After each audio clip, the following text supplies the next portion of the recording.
Hey guys, it's Maggie. Today's the first day I've done my hair, makeup, and had a relatively nice outfit on, like, all year, I guess. It's probably like a month into the year, but still, I'm feeling pretty good about it. I make videos about my experience with donor egg IVF and premature ovarian failure.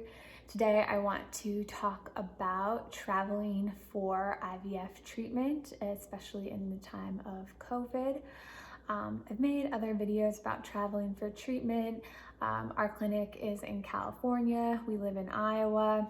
We picked the clinic before COVID started, but we still have decided to stay with it. We still feel it's the best choice for us. So that's meant traveling for treatment.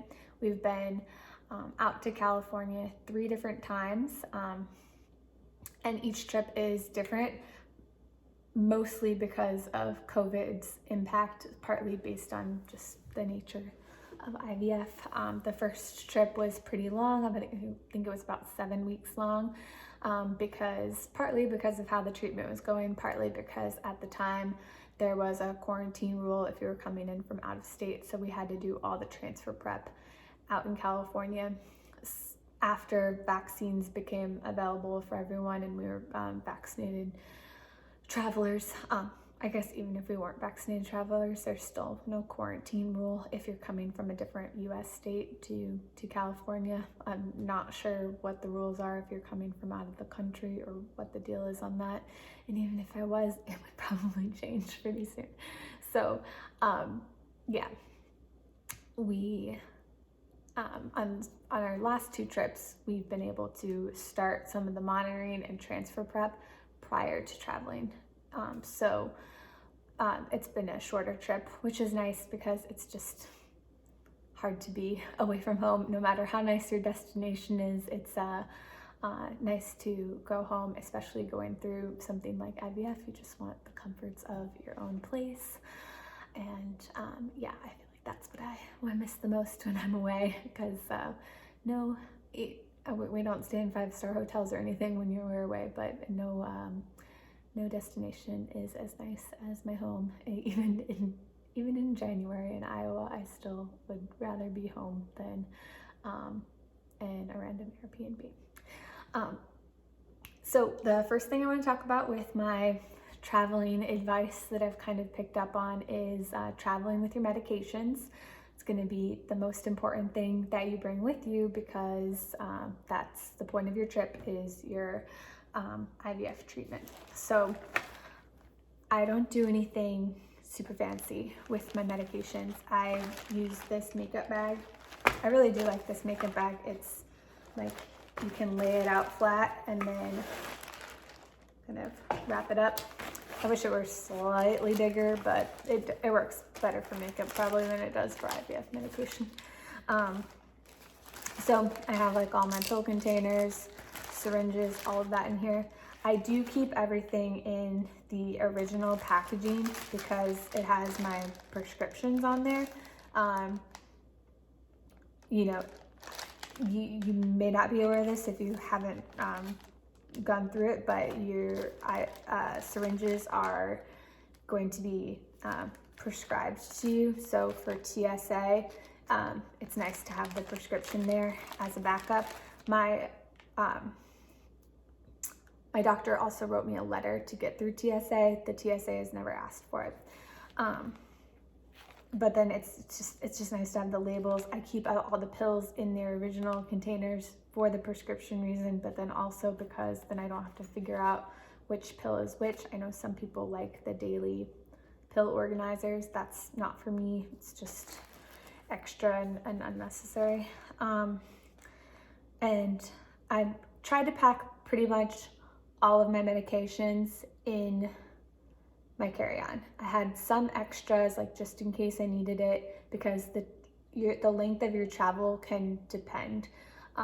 All of my trips, like our original flights that we booked, we've had to change the flight back every single time. So I don't know exactly how many medications I need to bring. It's not the end of the world if you don't have enough. You just need to figure out that you don't have enough within a few days notice, because The mail order pharmacies take a day or two to deliver, with even if it's a medication that you can pick up from a CVS or Walgreens, it might take a day or so for them to get that prescription filled. So you just want to, if you're not sure if it's going to be enough, figure it out, get it ordered, and go from there. So, but try to have a good idea in mind of how much you need and have it in your carry-on. Then you can pack some extra in your checked bag. But you never know what's going to happen to your checked bag. Your carry-on is going to be right with you.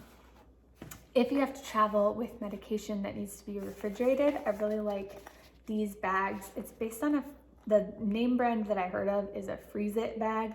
At the time that I purchased this, I couldn't find a Freeze It bag in stock, so this is an Amazon brand that I don't really know how to pronounce. If you search Freeze It bag on Amazon, something like this will come up.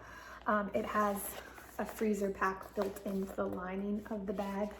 I also this is just a little ice pack as like an extra buffer that I put in there to travel, because on previous trips I've had to travel with the Lupron after I'd opened it.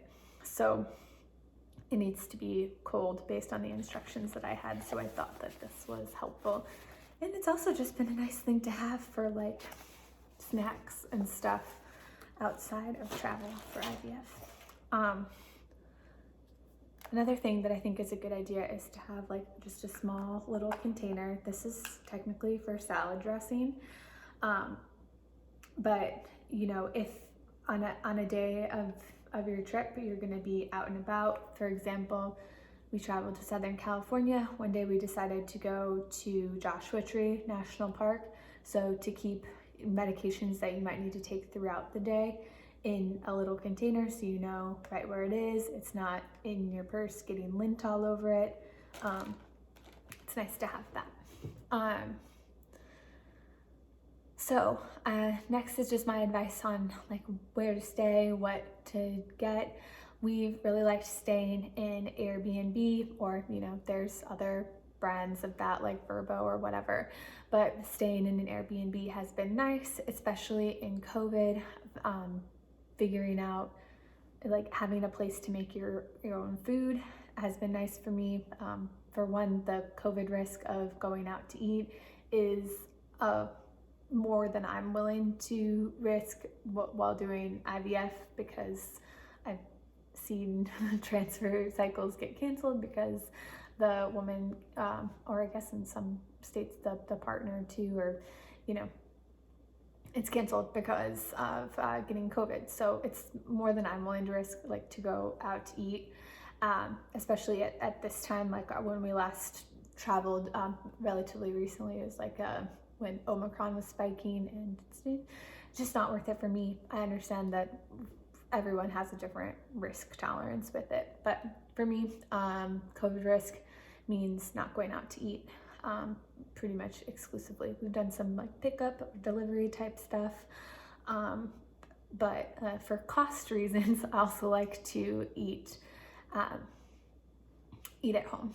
And then also, whatever you make for yourself is going to typically be a bit healthier than takeout food. So lots of good reasons to eat from home. Now, a lot of Airbnbs now are not people's homes, so they're not going to have all the cooking stuff that you might be accustomed to. So that's something to keep in mind. I try to plan out what meals I might have while I'm out, while I'm away, so I can, you know, right when we land, we can go to the grocery store, get stocked up, so we can, you know, go home and be comfortable. So the last two Airbnbs I've had haven't had like spices that I like to use, minimal cooking tools, so I just try to keep that in mind when I'm planning what to make. So two things I made were chili, because you can just buy a packet of chili seasoning, it's all in there for you, you can just make it. And also I made a chicken taco type thing for burrito bowls. Again, you can just buy the packet, all the spices are in there. Many grocery stores and Target have these like stir fry kits. You can get those, has everything you need in there. None of those things need a lot of tools to make, so I think that they're all pretty good bets on what to have. So that's been useful. Like the first Airbnb that we stayed at, like it was actually somebody's place, and he had everything. He had spices, a bunch of cooking tools. Like you could tell he actually was regularly cooking when he was home, so that was really great. But a lot of Airbnbs, it's just they're renting it out for extra income, and they have very minimal stuff. Like the last 2 places I stayed, there was no scissors, and I'm like, we need scissors. So it's like using a little knife to cut open everything. It's crazy. But yeah, that's just how things are. So try to keep that stuff in mind when you're planning what to cook. It's probably not going to be your most adventurous type meals. And if you're traveling during COVID, it's probably not going to be your most adventurous type trip because, again, depending on your risk tolerance, we weren't willing to do pretty much any indoor activity. We did get to do some stuff.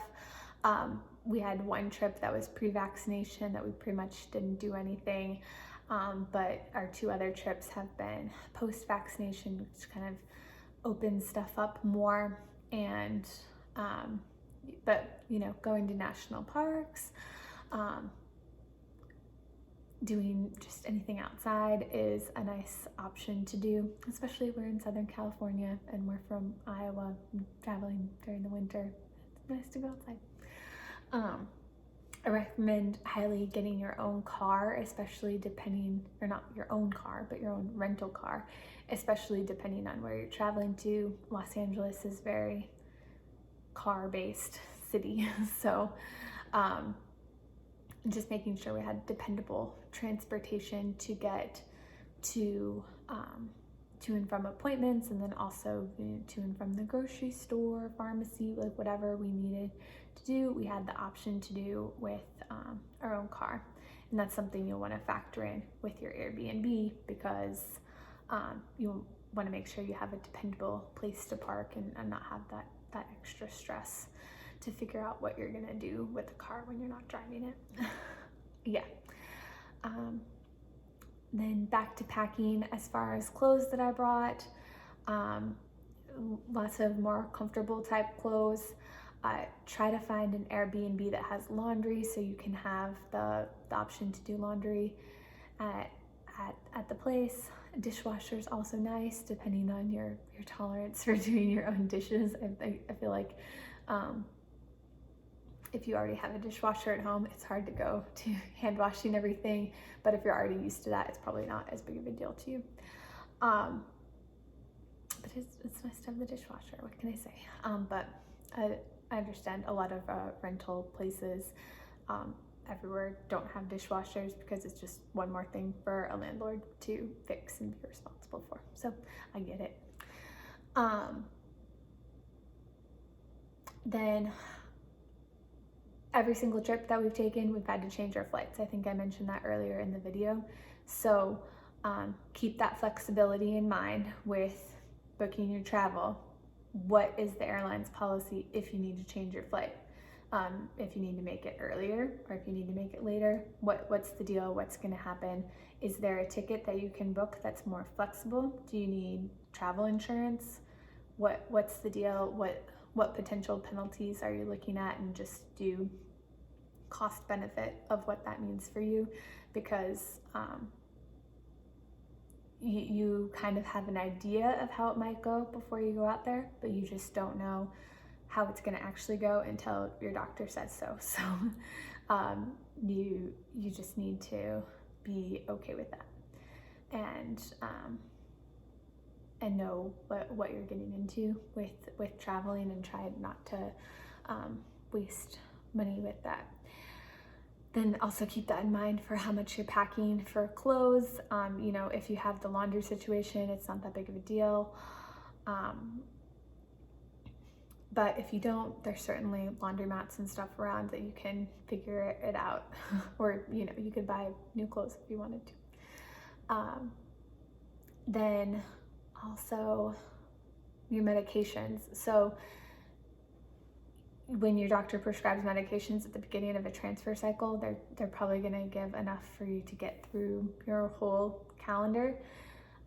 You might need to bring all that with you. You might not to. You might not need to, but you want to have a pretty firm idea of like what you'll definitely need, and then some extra. And then if while you're out there, maybe you find out you need to stay another 2 weeks, you need to figure out quickly, do you need more medication? What other stuff do you need? Figure out how to get it delivered to you. If you're in an Airbnb, whatever, like keep that in mind. You might not have access to the mailbox. The pharmacy that I use delivers via FedEx, so it's not a big deal. I don't have access to the mailbox, but figure that out quickly, because most mail order pharmacies are going to take about 2 days to get it delivered to you. Sometimes they'll do overnight, but it might be a Sunday, it might be whatever. So have a plan for that is important. I hope that type of advice has been helpful. Comment below if there's something I missed, like some good travel tip that you have for IVF related travel, or